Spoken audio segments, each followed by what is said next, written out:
The broadcast is now starting. All attendees are in listen-only mode. All right. Call to order the March 4th, 2025 Local Government Commission meeting. Apologies for being a couple minutes late. Had a Capital Facilities Finance Agency meeting that took its full time for the first time in some years, which is a good sign. Thank you, everybody, for being here. I appreciate your time and attention to all the matters before us. Let's begin by calling the roll. Take it. Good afternoon. This is Cindy Aiken, Assistant General Counsel. And Auditor Bullock Here. is here in person. Secretary Marshall. Here. Person. And Secretary Wooten. Here. Also here in the room, Mr. Burns. Here. In person, Mr. Butler. Here. In the room. And Ms. Harvey. Here. And participating virtually, and Councilwoman Hoffman. Here. Virtual, Mr. Philbeck. Here. Virtual, and Treasurer Briner. Here. In the room. 100% attendance, a quorum. Also with us are staff of the LGC, Debbie Tomasco, Secretary, Jennifer Wimmer, Director of Debt Management, Kendra Boyle, Director of Fiscal Management, and our crack team on AV back here, MJ Lindy, and assorted others. Once again, we announce that our meeting is being recorded, will be made available to the public pursuant to our department's recording of public meetings policy. Everyone, please remember to identify yourself when you're speaking. Please we will consider your motions and your seconds as a yes vote when we call the roll, unless you want to change your mind. Please assume that the meeting will continue even if we that the recording will continue even if we lose connection. And if you are in the room for the first or other times, please remember that these microphones are extremely sensitive in the room, and if you need to have a private conversation, please use the lobby. Thank you very much. Back to you, Trevor. Thank you. We also have some other guests. Virtually, the City of Goldsboro is joining us. Allegheny County is joining us. Then in person, City of Raleigh is joining us. NCDEQ, and some folks from the Department of Transportation. Thank you all for being here. So with that, let's begin with the Pledge of Allegiance and the salute to the North Carolina flag. I pledge allegiance to the flag of the United States of America and to the republic for which it stands, one nation, under God, indivisible, with liberty and justice for all. I salute the flag of North Carolina and pledge to the old North State love, loyalty, and faith. Thank you. Conflict of interest. Please take a moment to review the agenda. Commission members are reminded of your duty to avoid conflicts of interest. Does any member have an actual or potential conflict of interest with respect to any matter on the agenda? Mr. What? Sorry. Ms. Harvey, your audio is breaking up. Okay, can you hear me now? Yes. Okay. I have a conflict in the City of Greensboro matter in the consent agenda. The firm serves as Underwriters Counsel there, Robinson Bradshaw. Yes. And I think the same is true with respect to the Town of Matthews matter that's down in miscellaneous in the consent agenda, where they will be replaced at bond counsel. Right. Thank you. And Ms. Hoffman has a similar conflict with the City of Greensboro. So with the City of Greensboro, please, Mr. Treasurer. Thank you. So we will pull Greensboro off of the consent agenda as well as Matthews. Thank you both. Okay, we'll get to the consent agenda here in a couple items. First, let's begin with the February 4th, 2025 minutes that you had in your packet. Are there any questions or concerns? If I don't hear any, I will entertain a motion. Marshall, move approval. Moved by Marshall. Is there a second? A second. Second, Mr. Butler. Please call the roll. All right, for the February minutes, Secretary Marshall and Butler. Auditor Bullock. Aye. Thank you. Secretary Wooten. Aye. Mr. Burns. Aye. Thank you. Ms. Harvey. Aye. Thank you. Councilwoman Hoffman? Aye. Thank you. Mr. Philbeck? Thank you. Treasurer Briner? Aye. Thank you. Motion carries. Motion carries. Thank you. So as ever, attachment A is the OPEB report. A lot of big numbers on the left, some smaller numbers in the middle, as certain jurisdictions have put away material savings against their OPEB liabilities. As Treasurer Falwell always would say, the worst offender is the state of North Carolina, and we are working on that as well. We consistently want to call everyone's attention to the large liabilities that our municipalities have as it relates to retiree pensions and healthcare. And so we'll do that each and every time we get together, and wouldn't want to fail you this time either. With that, let's move on to attachment B, which is Goldsboro. Over to Jennifer and Kendra. Thank you. There is one entity coming for approval that is under the UAL status. It's the city of Goldsboro. They have requested $6.7 million in installment purchase for vehicles and equipment. The vehicles span from everything from garbage trucks to a pumper truck to fleet and police vehicles, as well as equipment for those vehicles and other mowing and tractor pieces of equipment.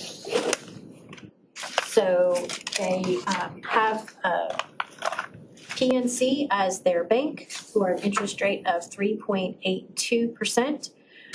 The term is actually based on the life of the vehicles. So there are some 10-year and some 5-year term portion of that. So it's not all 10 years. And they will have level debt service payments. And I will turn it over to Kendra to speak about their financial performance indicators of concern. So the city of Goldsboro appeared on the unit assistance list based on their fiscal year 23 audit report. In your packet, you have sort of a synopsis of the items that put them on the unit assistance list based on fiscal year 23. They had to do with the unit's 5-year trend of providing us with audited financial statements more than 6 months after they were year end. And in addition to that, there were some filing requirements that the unit missed last year, in fiscal year 23. And those were related to filing with the electronic municipal market access service. And there are some consequences to that. There are some continuing disclosures that happen when you miss those. So those were items that we felt like warranted the unit being looked at, and our team providing them with some support and guidance to help them make sure that these items did not recur in the future. A lot of this was attributed to the turnover that they had in their staff, and that's something that, of course, we hear that fairly often, and they were responsive to us. And it's worth noting that for fiscal year 2024, we got their audit report in significantly earlier than we had in the last 5 years. Their financial staff has seen that turnover has seemed to been quelled and stabilized. And the only financial performance indicator of concern that they had this year was related to their water and sewer capital asset condition ratio, which is basically we're looking at the age of the infrastructure for their water and sewer system. And their response to us was thorough, indicating that they had a capital improvement plan. They'd taken steps to improve this ratio and recognized that that this was an issue that they needed to be addressing. So we were very encouraged at the fact that they had no repeat findings from the prior year, and things appear to be moving in an adequate and the appropriate direction. So that was information that I felt like was important for the commission to know about as you make this decision. It is not every day we see material improvement of this sort. Right. So kudos to the folks at Goldsboro for getting this done. Are there any questions? Secretary. Sorry. Yes, I do. I don't know what the electronic municipal market access is. I've never heard of Emma other than in the room sometimes. Is that the disclosure requirement from the general bonds that they missed? Well, what is the Emma thing? It's a filing disclosure that has to be made annually for outstanding. And I'm guessing they failed the date, to meet the date. To meet the date. There's a January 30th filing. 31st, sorry, there's 31 days in January 31st filing requirement. The state has the same obligation if there's outstanding bonds, essentially, that there's reporting requirements. So I'm not sure if we know the date that they I don't know the date that they filed, but in many of our units that have issued those type of bond issuances have to meet the same requirement. Okay. What does it do? What does the Emma disclosure do? What's the purpose? No, what is the purpose of it? What is its value? What is it? I'll have to ask someone on the debt side to address that. I'm sorry. So all public bonds are listed on Emma for disclosure purposes. So they're offering statements, their CUSIP numbers, so if you're having to invest in them, if they have the information on an annual basis, that information is uploaded to give bondholders updated information of financial status of the outstanding bonds as well as the other financial performance of the entity that are issuing bonds.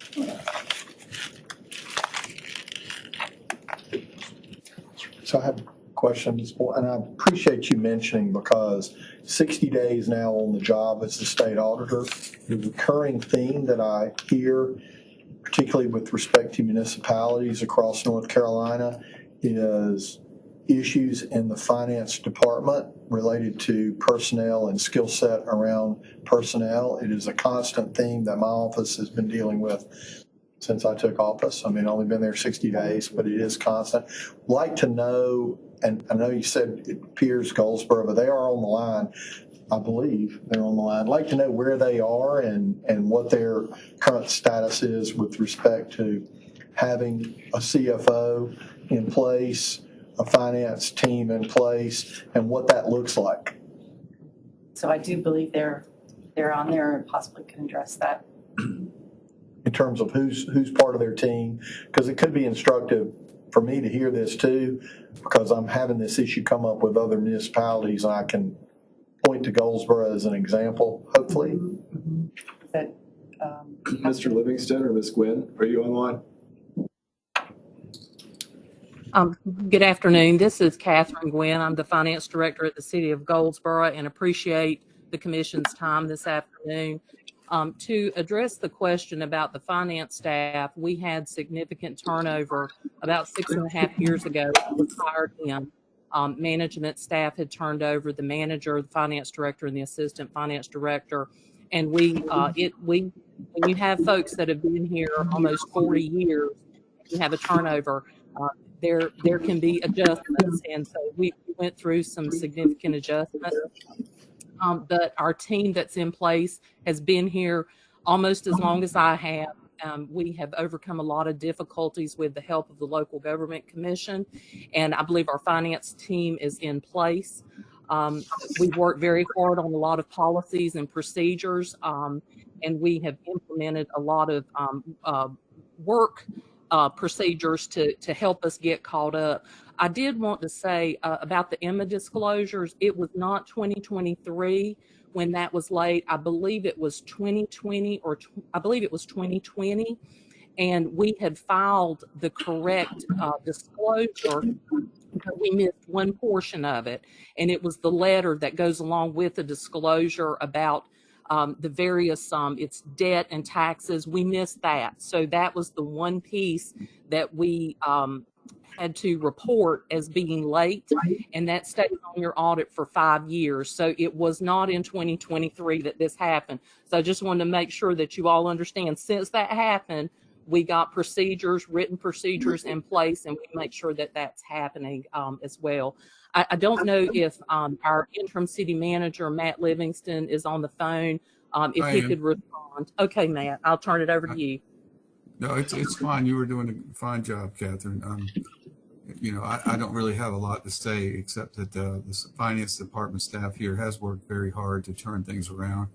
And we take the finances very seriously, especially, building our fund balance, improving we're going to look at towards improving or strengthening our reserve policies in both the utilities and general funds. So we've taken this matter, it's been our number one priority the last 2 years. And I think we're safe to say that not are we just heading in the right direction, but we're excelling in that area. Can I follow up? Just, Mr. Manager, I appreciate it. This is Dave Bullock, State Auditor. Just curious as to what size is your current team and what is your mix of skill sets that you're, putting to work there in Goldsboro? So are we talking about finance staff, Mr. Yeah, your finance staff. Yes, sir, your finance staff. We went through an org study here recently, and they indicated that our finance staff was ample. I think we have 20 people in there now, and they actually said that we were appropriately staffed and may be able to take on a few extra duties in that department. But I believe that number is 20. Catherine, you can correct me if I'm wrong. Or Well, yes, sir. Our total staff is about 25, but we have one that focuses on reception downstairs, so it doesn't technically do any finance duties. We have, including myself, it's 25. I'm a certified public accountant. I'm a certified fraud examiner. I've been in the profession for over 32 years. I have been in local government now about 18 years. So I have my deputy finance director has a master's degree in business administration, and she has virtually spent her 30-year career either in the community college system or in local government. My other next in line, she has been in local government about 17 years. And if you look at the makeup of the majority of my staff, we have folks with tenure from anywhere from 10 to 15 years. We ended up having to ask the council to help bolster our staff because we did not have backups in payroll, accounts receivable, or accounts payable, which is one of the reasons that we did get behind in our audits, because those of us that do the professional work, we were also having to do the paraprofessional work and try to get caught up with the audit. So it was very challenging. And then we had to deal with COVID and then ARPA. So the council was very grateful in that they gave us additional staffing. And then we also stood up an inventory, procurement, and warehousing unit that did not exist in the city of Goldsboro, because in the 2019 audit, the auditors came to me and said, you have unauditable inventory. And in the years that we got that department stood up, we have since had them say, this is the best, easiest inventory we've ever had.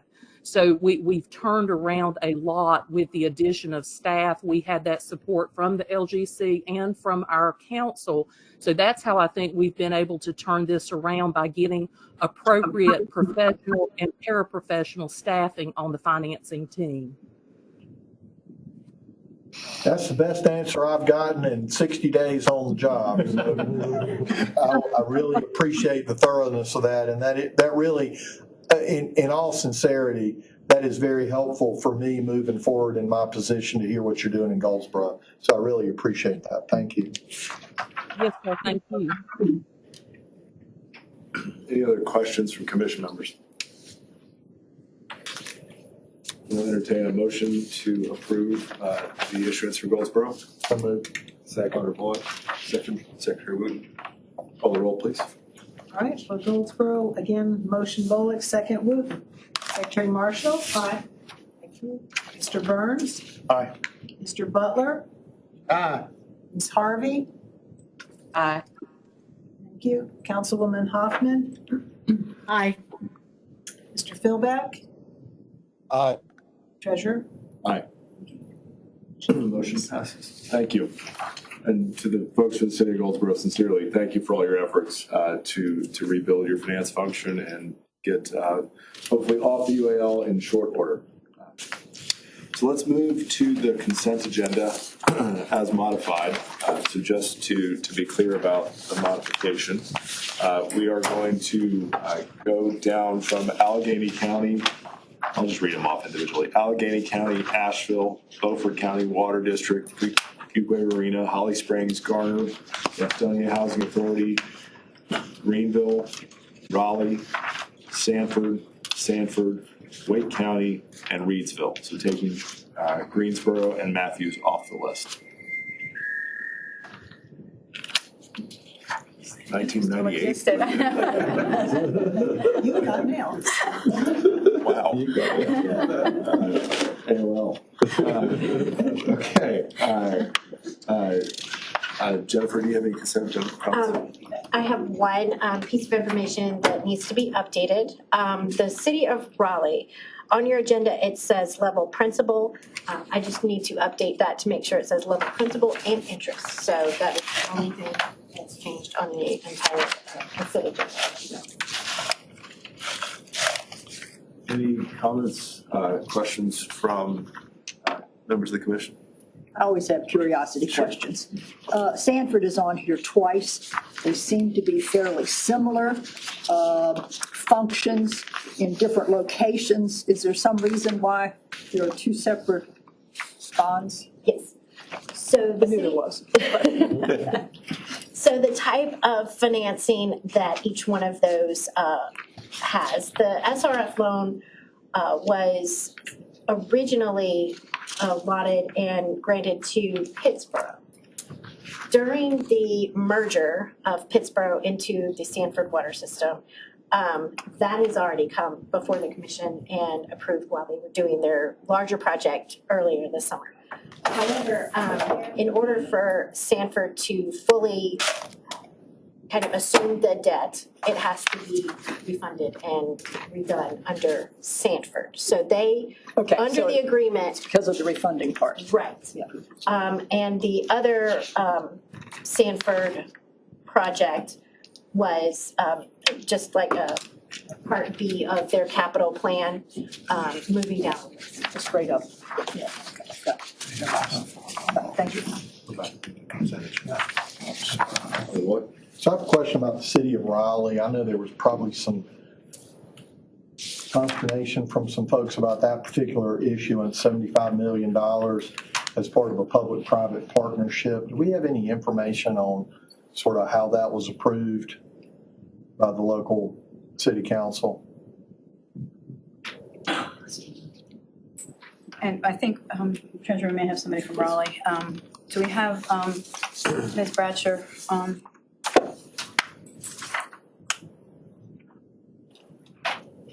Bradshaw, are you on? Hear me? Yes. Yeah, good afternoon. This is Allison Bradshaw, the CFO here at the City of Raleigh. I had a little trouble hearing the question, so let me repeat it to make sure I'm answering it correctly. I believe the question was, how was this approved via our city council? Yes. Yes, this investment of $75 million into a convention center hotel has been in the works for multiple years and also has included in Wake County. The funding for this investment is actually from the Wake County hospitality taxes, which is from our occupancy and prepared food and beverage revenues here in the city of Raleigh. In Wake County, excuse me. And so this had multiple checkpoints along the process, both in the initial funding as well as through an interlocal agreement with Wake County and the city of Raleigh, all of which was approved by both the Wake County Board of Commissioners as well as the Raleigh City Council. This also was a part of a destination study that was done by our Convention Visitors Bureau here that supports Wake County. I'd be glad to answer any additional questions. Who was the developer? The hotel that will be located downtown near our convention center, our existing convention center, and the expansion is with the Omni.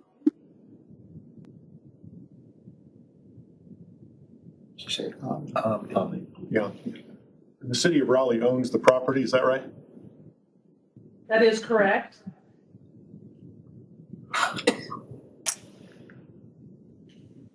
And yeah, just the other question to follow up on Mr. Butler's comment. When you say the Omni, I mean, that's a brand. Is that the Omni corporate, or is there a local owner of an Omni franchise?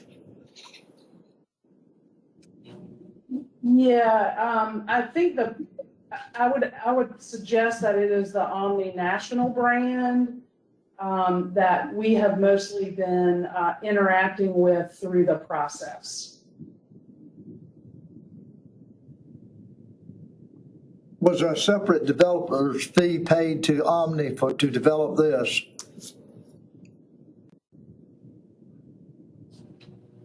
I apologize. Could you repeat the question?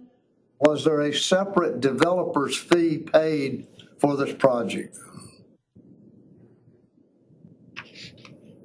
I'm sorry. No.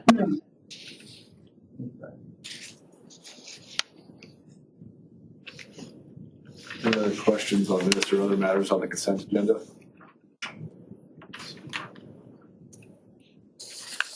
Hearing and seeing none, I'll entertain a motion to approve the consent agenda as modified.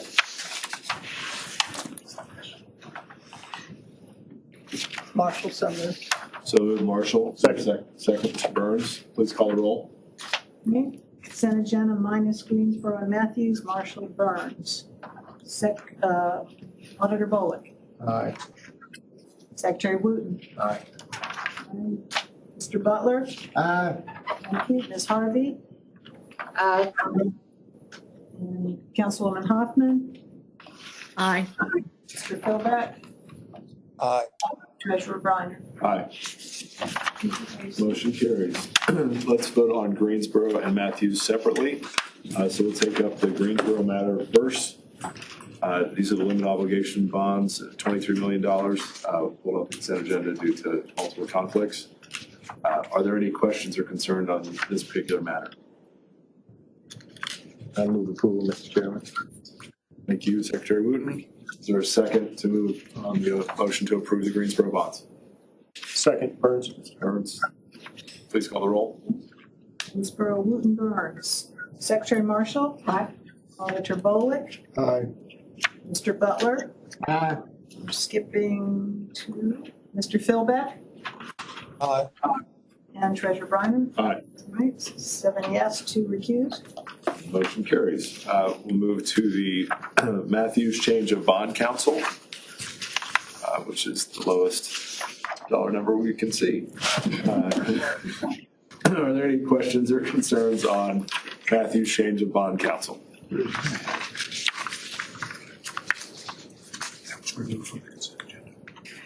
Entertain a motion to approve Matthews change of bond counsel. So moved. Second. Second, Ms. Secretary Martin. It's in the consent agenda. Please call the roll. Okay, Matthews miscellaneous item, Burns, Marshall. Auditor Bullock. Aye. Secretary Wooten. Aye. Mr. Butler. Aye. Skipping Ms. Harvey. Councilwoman Hoffman. Aye. Aye. Thank you. Mr. Philbeck. Aye. Treasurer Briner. Aye. It's 8 yes, 1 recused. Motion carries. Let's move on to the Iowa Utility Reserve resolutions. The first, Deputy Treasurer Bosco. Thank you, Mr. Treasurer. And I do have a brief presentation for our virtual members. We can provide that via email, but we'll be showing that on the screen for you. Given that we have several new members and there's a number of items that we're asking you to address in these resolutions, I thought it might be helpful to provide some background on the program. So if we could get that, if we could, we're getting that up on the screens right now.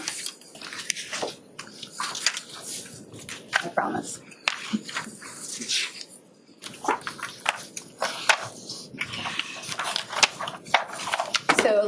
background on the Viable Utility Reserve Program.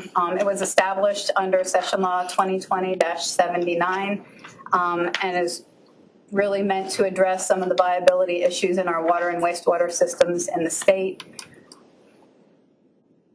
There is, under the legislation, there is a number of responsibilities and authority assigned to the Local Government Commission, and so I wanted to touch on several of those. The main areas of responsibility for the commission are developing criteria to assess local government units. And again, obviously, when we're talking about local governments here, we're talking about local governments with water and wastewater systems.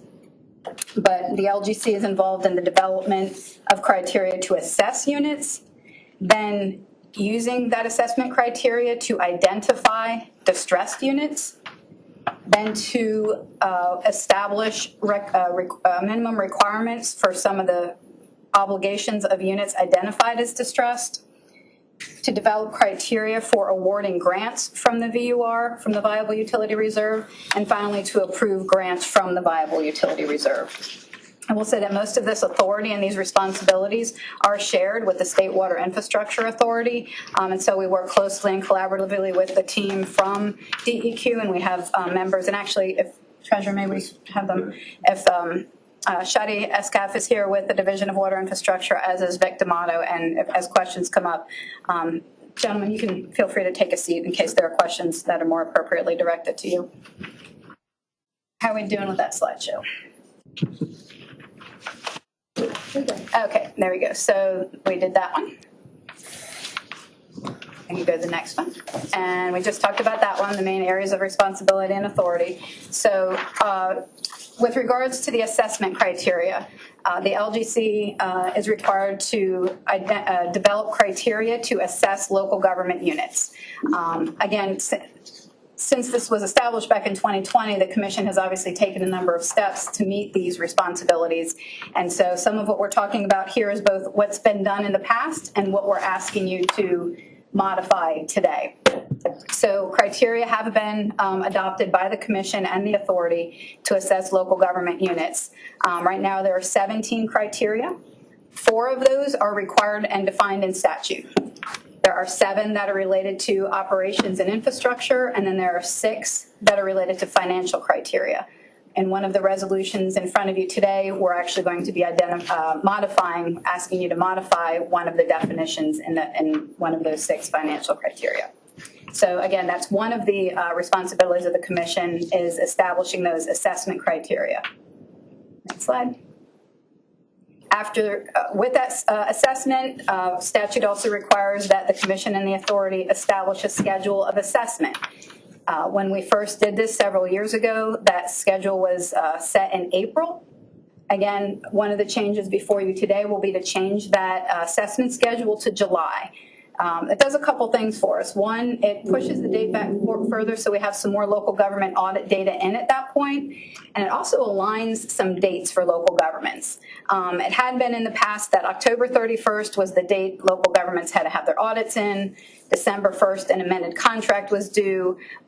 April 1st was the date they needed to have it in for Viable Utility Reserve. We had all these dates floating around. So under a new date set out in the what we call the late audit law now, local governments have to have their audits in by April 1st or receive a letter that they're in non-compliance with general statutes. So we're proposing, and then by July 1st, if their audit isn't in, the Commission can take action to withhold a portion of their sales tax distributions. So we wanted to align this date for the assessment with the date of that late audit date established in a different statute, again, just for clarity for local governments. So again, under this schedule of assessment, we're asking for a change today. Next slide, please. The Commission and the authority also have to develop identification criteria by which those distressed units are identified. And again, previously, the Commission and the authority identified 4 criteria by which a unit could be identified as distressed. We call them identification criterion 1, 2, 3, and 4. We call them D1, D2, D3, D4 for short. The first criterion would be that a unit is under the financial control of the LGC. The second is that a unit has not submitted 2 years of audit reports. The third is that a unit scores, using those assessment criteria, scores above a certain threshold. Again, that's a change we're asking you to make again today. It had been that under the previous identification criteria, if a system only provided one service, water or wastewater, if they scored 8, they were distressed. If they provided both systems and they scored 9, they were distressed. I did that backwards. It was 9 for a single and 8 for a I did it the right way the first time. Okay. So we're proposing changing 9 to any kind of system, any kind of unit that we're assessing, regardless if they have a single system or both systems. And then the fourth criterion is just information, a unit for which the commission or the authority might have information that's material to their viability. Next slide, please. If a unit is identified as distressed, there are certain requirements, again, under statute that those units must complete. And again, this is where some of the authority of the commission and of the State Water Infrastructure Authority come into play. Distressed units have to complete an asset assessment and rate study. They need to participate in training, and they need to develop an action plan. Again, all of those have guidelines around LGC's either approval or minimum requirements for several of those components. Next slide, please. I won't go through these, but this is more for reference based on that authority that the commission has and some of those specific responsibilities. This just details when those actions have been taken by the commission in the past to address those responsibilities. Next slide, please. And I think one more even after that. That's just a continuation of some of the actions taken by the commission in the past. Next slide, please. Under the VUR legislation in particular with regards to grants, units may apply for grants for specific purposes and types defined in statute, but it does require approval of the commission for those grants to be awarded. Next slide. And I won't go into detail here, but there's again specified in statute, allowable purposes. These are the allowable purposes of grants under the Viable Utility Reserve. And on the next page or screen is the types of grants allowable under the Viable Utility Reserve. Next slide, please. A little bit of background on funding. When the Viable Utility Reserve was established in 2020, it came along with $9 million. Since that time, approximately $444 million of ARPA funds were appropriated, and another $10 million were later appropriated in 2023. So that is the status, again, just of VUR funding to date and the grants that have been approved. Is there any more funding anticipated, or is there anything in the pipeline that Mr. Musk may pull back? We're not aware of any with the next, we'll wait to see what's in the next budget, but at this point, this is what's been appropriated to date.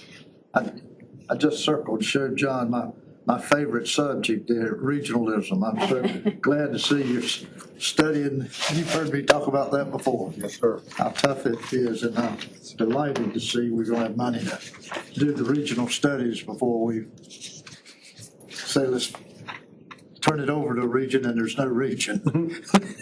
Next slide, please. I wanted to, obviously those are large numbers, but wanted to give some context. So in DEQ's Water and Wastewater Infrastructure Master Plan, they estimated that water and wastewater infrastructure needs in the state were estimated to range from $17 billion to $26 billion.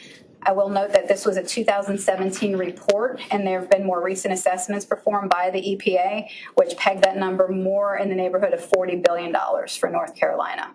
So again, it's a large number, a large amount of needs. Didn't help, did it? I'm sorry? I said the lean didn't help, did it? And next slide, please.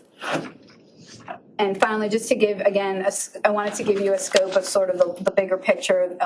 At its February 2025 meeting, the State Water Infrastructure Authority recommended 12 out of 69 funding requests, representing basically $96 million out of nearly $600 million requested. And for wastewater projects, $120 million essentially out of about almost $1 billion requested. Again, this is across all funding sources. This wasn't just under the Viable Utility Reserve Fund, but I think, again, it represents the needs in the state for water and wastewater funding and the projects that are outstanding. Shadi has mentioned that generally it's a 10 to 20% is a fairly good metric of how many, what's funded versus the amount of requests that SWEA receives each funding round. So just wanted to provide that background. Happy to answer questions or just to introduce the resolutions that you have before you. Were all these projects that were approved, did they all come before the LGC? Anything funded through the Viable Utility Reserve has to be funded by, has to be approved by the LGC, and any loans that come, any loan components of any of that funding comes before the LGC as What well. kind of role did the Farmers Home Administration play in that? Were they a player in funding some of these projects? I'm sorry, was the Farmers Home Administration, FHA? not that I'm aware of now. All right, thank you. Any questions on the presentation? What's the current fund balance? What's cash on hand? Hi, this is Shadi Asghaf, the Director of Division Water Infrastructure at North Carolina DEQ and also Chair of the State Water Infrastructure Authority. So you're asking the question about the Viable Utilities Reserve specifically? Yeah, what's the cash on hand? Cash on hand. Appropriations, but how much cash is on hand? We have a lot, we have cash on hand, but it's all been obligated. So all the appropriations that Debbie had listed, the 9 million, the 444 million, the 10 million, all that's been obligated to projects. Infrastructure projects do take a while to completion, and we only disperse based on costs incurred. So as they're building, as they're doing their plans, we'll receive invoices, we'll pay. So we have cash on hand, but everything's been obligated to existing projects. Sure, I get that. So have you done an update? Has DEQ done an updated study since 2017? So we are part of the assessment that Debbie mentioned. EPA does every 4 years is a needs assessment on drinking water infrastructure and wastewater infrastructure. DEQ is part of that. Our division is part of that assessment. So we've done a lot of the data collection, data analysis that we shared with EPA, and that's how the $40 billion was computed as a needs assessment. We're in the middle right now of updating the master plan that SWEA had, State Water Infrastructure Authority, SWEA, had created back in 2017, and we are trying to update that right now in the next few months. So as we're doing that, if there are opportunities for us to include updates on the needs assessments, we'll include that in the master plan as well. So, okay, so the master plan was completed in 2017 by DEQ, correct? By SWEA, but DEQ staffs SWEA. So the State Water Infrastructure is staffed by DEQ, and SWEA created the master plan using SWEA. It hasn't been updated, but you're in the process of updating it. Correct, sir. Yes, sir. When can we expect that? So we're working with SWEA right now. We just had our first committee meeting recently. We have other ones coming up. I would expect by sometime in calendar year 2026 is when we'll have an update to the master plan. And so what type of detail do you anticipate having on that? For example, are you looking at every municipality, or are you looking at every county? Are you looking at every, local government agency in terms of partnerships and water authorities out there with respect to what those specific needs are, or is it more of a generalized report? Because a lot of the stuff that I'm encountering in the Office of the State Auditor deals with local municipalities and being in distress sometimes, unfortunately. And some of that relates to their water management, whether it be drinking water or wastewater. So I'm just curious as to the level of detail you expect over the next year in that master plan. So the master plan that was created in 2017 that's being updated right now really focuses on a bigger picture when it comes to what should the utilities in North Carolina do in terms of drinking water and wastewater management. So there's a lot of focus on discussion about viability. And the long-term viability of utilities. That's how the Viable Utilities Reserve and the program got created. It came out of the master plan.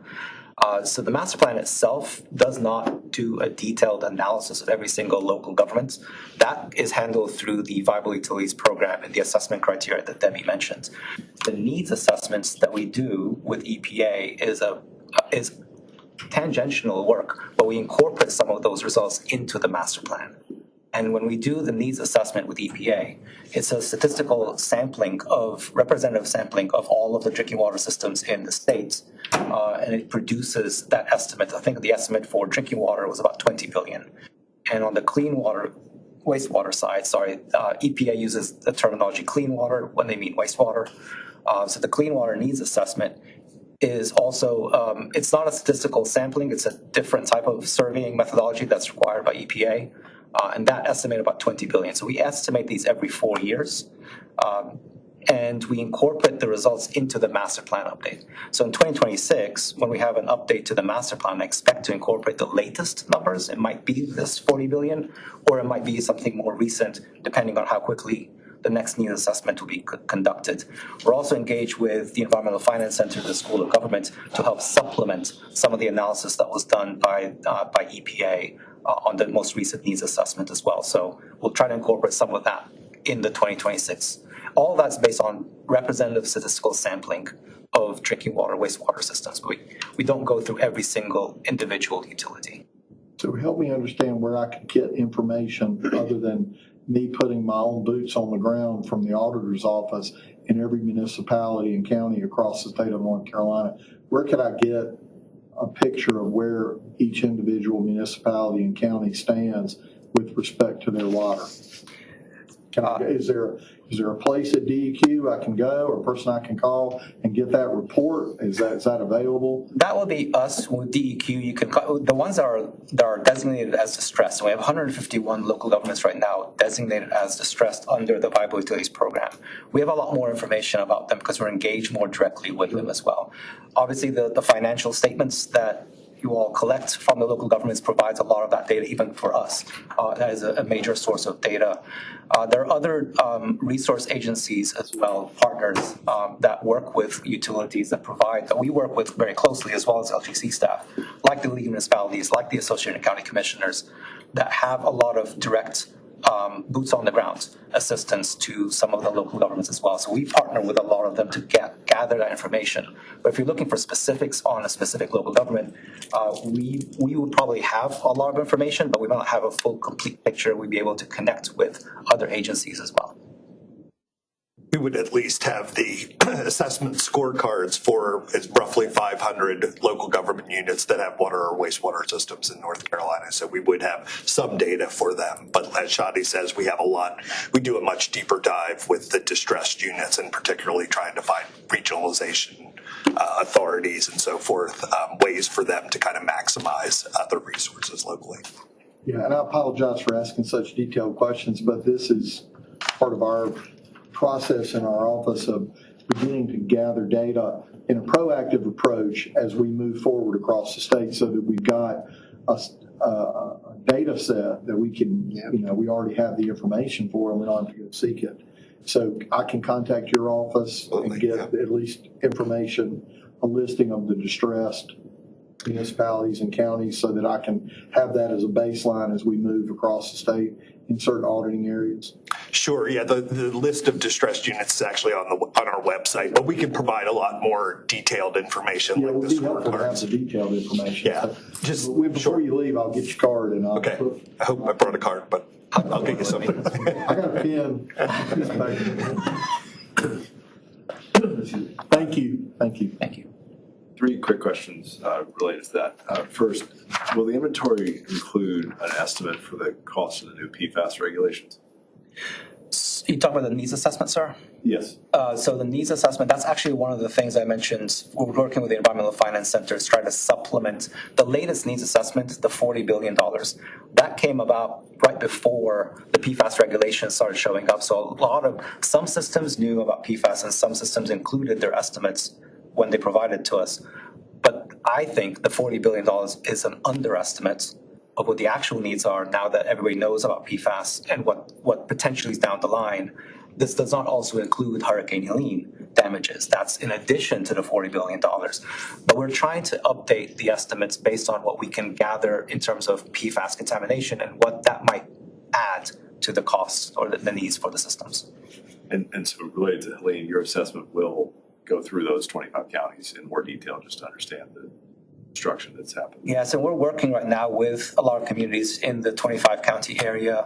We have a bridge loan program, emergency bridge loan program, that we're providing bridge loans while they're trying to access federal funds as well. So as we're engaging with the systems, right now we have 21 loans with local governments in the 25 county area. So as we work with them and as they figure out what their longer term solution is going to be, we get more and more updates on what the needs are there.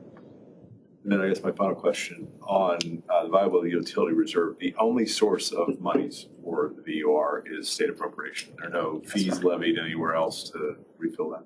It's just the state appropriations, and so far all three of those appropriations were non-recurring funds. Right. Thank you. Any other questions? When I see here 96.7 out of almost 600 million requested, there's a huge gap there. I mean, are people left to find their own resources to, I mean, it's not possible for most of these small communities. Yeah, so this is, as you heard from Debbie, recently with all the funding rounds that we have, so the applications we receive for funding drinking water, wastewater, we take to the State Water Infrastructure Authority. Generally, we see that we're only able to cover or fund 10 to 20% of the funding requests. If an application gets submitted and it's not funded by SWIA in that round, so applications come in, they get scored based on the priority rating system that SWIA establishes, and if they get funded in that round, we notify them. Applications that don't get funded automatically get reassessed, reconsidered in the next funding round, one more funding round. If they score high enough at that point, they can get funded. If not, that application is no longer, we can't consider that. That is the case where, since I've been here in 2021, we've never been able to meet the full demand of all the applications.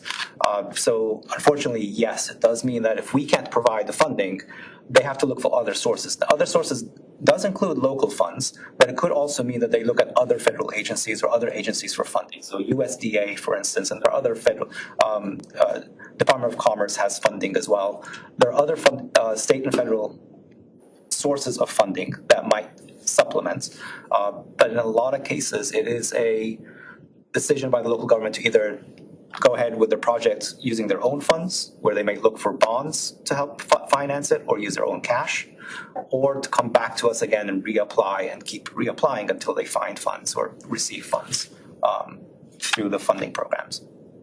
Well, but for many of the folks that have water problems, they're in counties that are losing population, have senior citizens who can't afford taxes or increase in taxes, increase in water fees. And, it's just a serious unmet need for this state. Absolutely. And I would argue that especially with the Viable Utilities Program, because those are the distressed utilities and all the funds have been obligated. And that's grant money that could go and support those systems that need it the most, and no more funds right now. Does EDA funding help with some of this needs? EDA is a separate, so they would apply to EDA directly for those funds, and that is one of the other sources, but it's not related to anything from the presentation, sorry. Shadi, could you, question is EDA is? Economic Development Administration, federal agency. Any other questions? I guess piggybacking on something Secretary Marshall said, even when you have the distressed communities, we talked earlier when we were talking about Goldsboro about capacity when people leave. I mean, I think that's equally an issue here when you have some of those same communities that don't have the staff and personnel with the ability to know how to go after these funds. Dying communities lose brain power. Yeah, adds to the leadership, to the distress, actually. I'm just asking, do you know the status of where the wastewater plant is in Asheville? It's my understanding they lost one of the wastewater plants as a result of the storm. Are y'all in the loop on that? Or You're looking at me for that one. And I don't want to take out. So we've got staff who are working with Asheville. They have an emergency loan with us, but they haven't actually accessed the emergency bridge loan. So I think they're able to, well, I know they still have needs. I don't know the answer to that question right now as far as what the current status is, but I do know of the significant damage they've experienced. One of the wastewater plants is shut down. And one of the two for the city, right? Okay. Any other questions on these topics? Okay. And Treasurer and Commission members, would you like these presented individually and voted individually, or? I would take your word on it. Make them out as a batch. As a batch, okay. It's highlighted here, right? That needs to change. I'll make a motion. We do them all at once. So move, Mr. Butler. Is there a second? Second. Second, Secretary Wooten. Call the roll, please. Is this, are we voting to vote on them or voting as a? As a group. Voting as a block. Yeah. Can we do a voice vote on that? We can do a voice Yes, vote. why not? All those in favor say aye. Aye. Opposed? Abstentions? All right. That's it. Moving on to the garbage. Commissioner, we need, that was to vote on them as a group. We need to actually. That's what I thought. Oh, excuse me. Sorry. Now we're going to vote on as a group. Now we'll actually call the roll. So the three resolutions in front of you, Commission members, the first is to make some modifications to the evaluation the criteria around award of training grants. Essentially, the previous resolution limited those, basically they would quote unquote expire. The funds had to be expended within 2 years. We're finding more need is out there and need continues to exist for training. So we're just asking for the terms of those grants to be extended to remove that 2-year limitation. The second the second resolution is to actually award grants from the Viable Utility Reserve. I will note, if I may, the town of Kingstown. As many of you know, the town of Kingstown was under LGC control for a number of years. They were an example of what Shadi just illustrated, where they had applied over and over trying to get that funding. The town is essentially non-viable financially because of their wastewater system issues. So this money is hugely needed by the town. They've worked very hard to come out from under LGC control, financial control. They've continued to apply for the funding. And so we were glad to see them make it through on this round and to be awarded some money for those needs. So that second resolution is awarding grants out of the Viable Utility Reserve for those 6 units listed.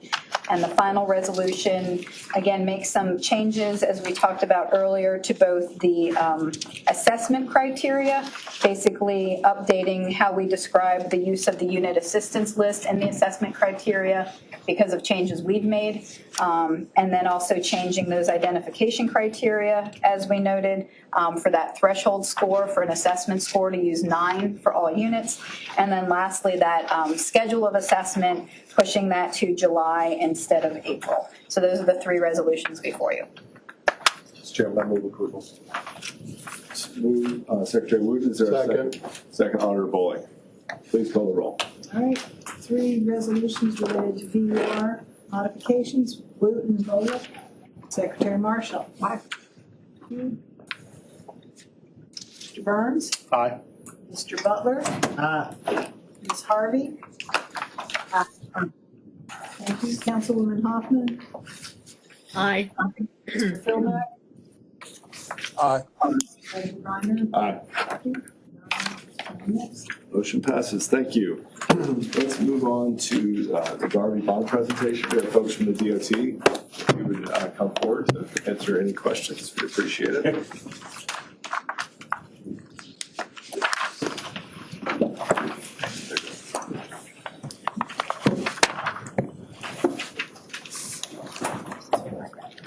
And so this is back background presentation in advance of next month's vote on this matter.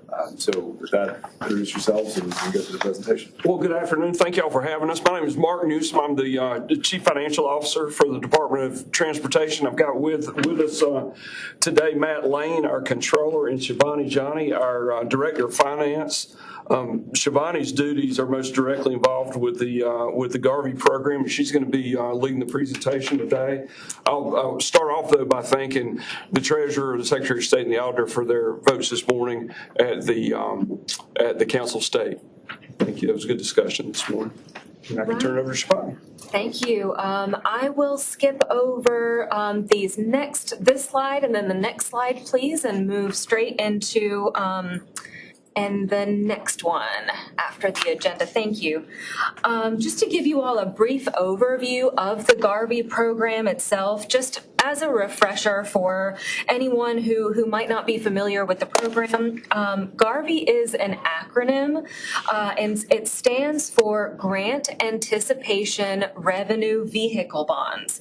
And it's a debt financing tool that allows us to issue bonds for transportation projects that will ultimately be repaid through future transportation, future federal transportation funds.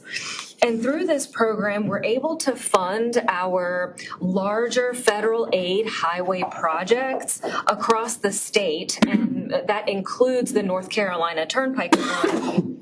And through the program, we're able to spread costs over a longer period of time. So a 15-year window over the term of the bond rather than a shorter construction window, typically 4 to 6 years.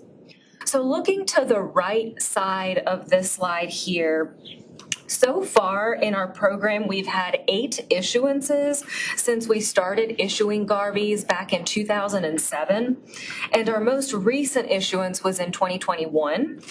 Collectively across the program, we've had about $2 billion of new money sales, and our outstanding balance today is just under $770 million with a weighted average interest cost across those issuances of about 2.75%. Moving to the next slide, please. So Garvey bonds are, as you all are aware, issued by the state treasurer on behalf of NCDOT pursuant to an order adopted by the Council of State. And just as a side note for the members who weren't there this morning, the proposed Garvey bonds were considered and approved by the Council of State just this morning. Moving back to the slide here, number 2, the state treasurer's office also makes their debt capacity determinations. The projects themselves need to be authorized by the FHWA, approved by the Board of Transportation, which we're going before the board for their approval tomorrow. And they must be federal aid eligible and part of the State Transportation Improvement Program, or as we call it, the STIP. Next, yeah. Question, are they highway only or are other transportation projects also eligible? They are federal aid highway projects, yes. Anything to add? No, that's correct. We have a separate program for more division needs or regional impact projects, and that would be our Build NC bond program. Okay. The next slide, please. And I'll move through these next few just fairly quickly. They're really in here for everyone's reference, but this one provides some additional details around our currently outstanding issuances. And the next 2 slides, just kind of going through them fairly quickly, they provide a visual of both active and proposed Garvey projects as well as completed projects, and it's really a depiction of what the department has been able to accomplish through the Garvey program over the course of the program. So at a high level, that sort of summarizes the Garvey program as it currently stands today. Now, if we move to the next slide, please, I'd like to mention that there are 2 components to our currently proposed issuance. There's a new money portion as well as a refunding portion. So what you see on this slide here summarizes the new money portion. which includes a par amount of up to $300 million, an estimated interest cost of about 3.5%, and an approximate increase in annual debt service of $28.6 million across a 15-year maturity period ending in 2040. And as you can see on the next slide, the new money portion of this sale is going to help fund the two segments of the Complete 540 Phase 2 project here in Wake County. Next slide, please. The second component of this bond sale includes a refunding of the Series 2015 Garvey bonds. We currently have just under $166 million outstanding from that issuance, and this refunding is currently expected to produce approximately $8.4 million in savings over the next 5 years, which amounts to just over $1.8 million in savings each year at an estimated cost of about 3.1%. And the next slide, last slide I'll go over today, is our issuance timeline. And as I mentioned a couple of minutes ago, the Council of State met this morning and approved the sale of this issuance, and we'll be requesting the Board of Transportation's approval tomorrow as well. And with that, we'd be happy to take any questions. I have some questions, just for clarification. So this would be a straight grant back to the state of North Carolina. It's not tied to gas revenue off the sale of gas or anything. It's a grant back to the state, a straight grant. That's correct. The future federal transportation. Any indication of what the nationwide issue is on this, on Garvey funds nationwide? Do you have a number of billion, 8 billion? Do you have any idea?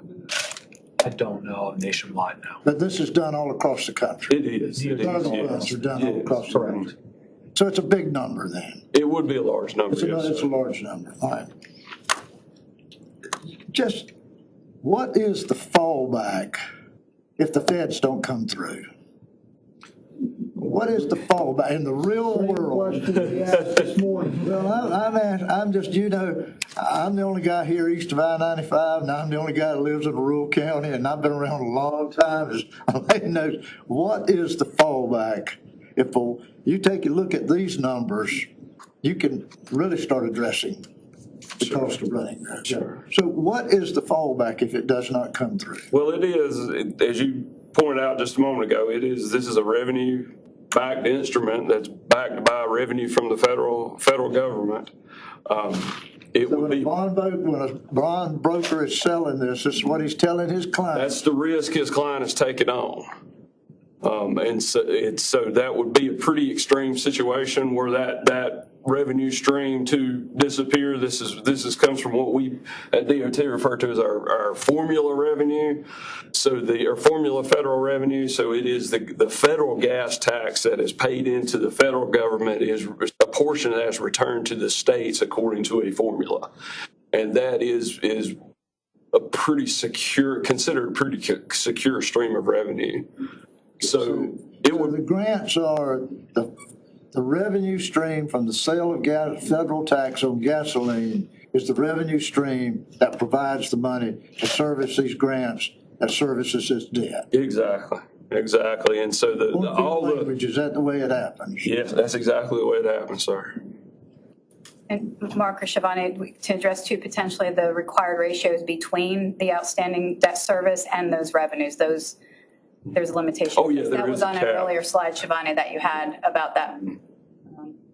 Yeah, there's both a leverage constraint on the Garvey program and also like a debt service constraint on the Garvey program. And so it basically prevents us from using too much of our future federal revenues to support the bond program. And so even if there was a reduction in future federal revenues, the Garvey program itself would be secured by a lesser portion. So in today's environment, if someone looked at this on the federal level and said, we don't need 540 completed around Raleigh right now, let's just wait a while, whatever around Las Vegas, whatever around Minnesota, wherever, and look and say, This is billions of dollars, hundreds of billions of dollars that we can take out and apply somewhere else. I mean, that, if someone looked at, that is feasible, that is conceivable. I would have to have a crystal ball to answer that definitively, but I think it would be an extreme situation. Okay. Clear, nobody has. Maybe Go ahead. So roughly, it's a little bit more than half of all Garveys outstanding are also guaranteed by the state. So we do not guarantee them. North Carolina, we do not. We do not guarantee them, but roughly half, or a little bit more of all Good for outstanding us. Garveys. That sounds like something. That sounds like some Harlem Balls. This is coming to my next point. So if for some reason the federal government decided not to allocate those taxes, you would have 40 states, I think, issue Garveys. You'd have 40 states who would have material default issues. Over 20 of them would have state default issues. If in turn they came to us and me as the state treasurer, and I don't know if I have a voice in this conversation, and said, you did not guarantee these bonds, but we would like you to pay them, I will tell you my answer. No. Good. Period. But I think the market doesn't think this is a very likely scenario. We are issuing build-in-C bonds at the same time as Garveys. Those have a quasi-state guarantee. And the difference in yield, the market's perception of the difference in risk, is almost nothing. It's 0.1% difference. So the market perceives, even with everything going on, that there's almost no risk of that happening. But stranger things have happened. Stranger things have happened. File that away as interesting, but maybe not relevant. So, yeah, so to the treasurer's point, we also voted to issue $300 million worth of NC build bonds this morning as well. So it'll be a total additional allocation of funds available to continue transportation projects across North Carolina of an additional $600 million in cash influx to the department. But that's our money. That's The state. 300 is obligated by the state. And that comes out of our gasoline tax. It does. Yeah, It does. okay, I Exactly where it understand. comes from. And then I got a full education on this, Mr. Butler, last week when it landed on my desk, because I'm a pay-as-you-go kind of guy. And so I had a lot of questions for the Department of Transportation, and through the investment leadership of the state treasurer, we'll receive these funds prior to their use. And so the anticipation is that under his stewardship, he'll be able to earn interest on for a while. Earn some money on it for a while, but it also allows Secretary Hopkins' team to be able to progress for economic development across the state of North Carolina in a steady effort, as opposed to having to wait and stop and wait and stop. They want to be able to, that was the purpose of NC Bill. Again, I got the full disclosure. Cindy, can you summarize this and capture it in the minutes that we did ask what the fallback would be if this ever happened? So we can't look back and say, well, nobody ever thought of that. Well, and you know, DOT, correct me if I'm wrong, you've got, I think you showed it on the slide, although I think this slide would have been really helpful this morning. Okay. Quite frankly, not trying to tell you how to do your job, but this slide would have really been helpful. Got about $768 million in the trust fund. In the trust fund this morning, we're at 746. 746. The total amount, oddly, and I'm going to remember it because it's the only time it'll ever happen, our total available cash is an even number. 22.6 billion, 00. It's never happened. But so we're about 1.8 and some change. And 2.6. Yeah, 2.6 total. Yeah. 2.6 total. That includes the highway fund. And the federal revenue goes into the highway fund. And then the build-in-C program is backed by the trust fund. And I will say this, 5 years ago, the Department of Transportation was, for lack of a better term, upside down. It wasn't with respect to the spending. My office just completed a full capital audit of your spending. You're under budget currently and have stayed within the guardrails that your department set for itself. So that added to my confidence in terms of being able to vote yes this morning. I know the department's very proud of it. And I intend to vote yes today as well because of that. I voted today. Yeah, we're voting in a month. Yeah. Oh, we're voting in a month. Yes. Yeah. Or whatever. In a month, I'll do that again. But just so you know, I mean, that the financial responsibility DOT is taking moving forward, at least from the perspective of what my office accomplishes every year, is, good as it gets. Well, I think I can speak for the secretary and the leadership team at the department that we are very committed to that, take that responsibility very seriously. And both there are internal controls that exist that have been applied by management, but also controls that have been statutorily adopted that I think will prevent anything like that happening. I like to mention that my name's on the check. And won't be the last person to let that happen. I understand. Getting high marks from people in Western North Carolina too, the department is, in terms of the response to Hurricane Helene and what the Department of Transportation is able to do. I hope you guys are able to keep that. Well, we appreciate it. Anything else on the Garveys? See them online. All right, hearing nothing, let's move on to Kendra's presentation on the AFPICS.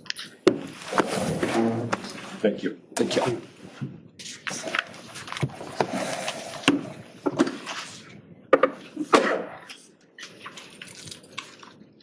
So what MJ is pulling up is an attachment that you had a few months back on FPICs and an explanation of what a financial performance indicator of concern is. It includes what we're calling the concern, and then a description of it, and then the threshold that we have set for it. So we talk about these items quite a bit. And if you could go to the next page down. Thank you. And so I wanted to give you a little bit of background on what these are and how it all came about that we're using financial performance indicators of concern. So we've identified, the staff of the LGC and fiscal management section have identified key financial performance indicators, and then we've established these thresholds that, if crossed, would mean that the performance indicator is of concern. If the unit is on our unit assistance list, then the unit's placed on your agenda automatically for an individual discussion. Otherwise, a unit with FPICs may be on your consent agenda, but we will pull out those that we deem to be material FPICs separately for you. This is a process by which we can easily identify issues that may or may not be of concern. We've set the threshold based on an analysis of the data and staff experience. These indicators of concern are due to crossing thresholds, and we will review the data when that happens. And we'll also be reviewing trends. We'll be reviewing the FPIC responses that come in from the units. And we review them to determine that if, in our professional judgment, they're material. And again, as I said, we will indicate that separately on the agenda. We have a number of established FPICs that speak to the status of the different funds that we evaluate. What you're seeing right now on the screen are the FPICs that we have for the general fund. So we're looking there at things like the fund balance available as a percentage of expenditures. We want to see what kind of reserves the unit has in case of an emergency or some type of one-time unforeseen event that will happen. We're looking at appropriations of fund balance that are used for operation, for recurring things. Those are not normally sustainable type of expenditures, so we want to make sure that those are kept in check. So if there is an appropriation of fund balance that's used for operations that results in a decrease of fund balance, then we want to have a conversation with the unit about those type of things. Another area that we're looking at is the water and sewer fund. MJ, if you'll flip one more screen up. In the water and sewer fund, for instance, we're looking at whether there's an operating loss in that fund. So we want to see things that give us an idea of of the overall assessment of the financial status of the unit as well as their fiscal management policies. So some of the other things that get looked at as a performance indicator are things related to audit findings, compliance findings, statutory violations, things that are drawn out and displayed in the audited financial statements. So those are areas where we're making an assessment and making a determination of whether it's a material concern or whether it's something that we feel like could be a one-time blip. It could be based on our professional judgment, something that you need to know before you make an approval of the debt issuance. So this process was developed to help streamline our review and communication to you, as well as to the units and auditors. So what used to happen is the audits would come in and they would get reviewed by our staff. And then that if there were any questions, it would get communicated to the unit, then the unit had to respond to us. And then there was a time lag there. And so if there were issues that needed to be rectified in the current year, they would remain until they were identified and addressed by the units based on the prior year's financial statements. So, and again, in a way to streamline, what we have done is identify these financial performance indicators. We have put them in currently the process is a spreadsheet that the unit submits to us with their data. And inside that spreadsheet, all of these ratios that we look at are populated. And so the unit knows when the audit is presented to them, what things popped up as a concern. And so then they can address them much faster than the process used to be. And also it's a little less subjective. It's more data driven. So the units know what to expect. They know what the problems are much faster and can get them addressed. And again, we've established these financial performance indicators so that there can be that response, and we can look at them if there is a debt issuance and dive into them a little bit deeper and make an assessment of whether the unit understands what's causing this financial concern, and then they can get it addressed very quickly. And provide us the assurance and provide you the assurance that you may need to determine whether or not you're going to approve their debt. So all that being said is those financial performance indicators that we as your staff deem to be material get communicated to you. Those that are not deemed by our professional judgment as material, we will acknowledge that they exist. You'll see it on the debt sheets that those FPICs exist, but you won't have the discussion necessarily on those things. So I just kind of wanted to give you an overview of what those financial performance indicators are and how that all comes about. Kendra, the information that you're showing, this is in the packet that you receive each month, just as a refresher and reminder. If you see a FPIC being discussed, you can go back to the definition and see what the threshold is and what the meaning of it is. Any questions for Kendra? Okay. Hearing none, we'll move on to SEI evaluations. Cindy. So thank you, Cindy Aiken speaking. So attachment F, like fish, Frank. The letters that we have received recently from State Ethics Commission, and those of you who've been here before, this will look familiar. So we have letters for Treasurer Briner, Garrett Nesbitt, Mr. Briner's designee, Dave Auditor Bolick, and Mr. Bolick's designee, Mr. Woodcox, and Secretary Wooten. This is periodically done to a couple things. Number one, alert everyone to any actual or potential conflicts of interest that the State Ethics Commission identified. And in the case of these letters for your service on LGC, just one mention of potential conflict of interest for Treasurer Briner. And secondarily, These letters are incorporated into the minutes of this meeting in accordance with the requirements of the State Ethics Act. And thirdly, just as a continual reminder to each one of you members to continually examine your professional, financial, personal, civic relationships, just to be on the lookout for any conflicts of interest. And if anyone ever have any questions, just don't hesitate to call or contact Liz. Why am I suddenly blanking? Thank you, Ms. Hawley, or myself with any questions that you have. And our new members got that flow chart. Keep that handy. If there's no questions, I'm done with that. Other items? Okay, two quick things. Our next regular LGC meeting is on April Fool's Day.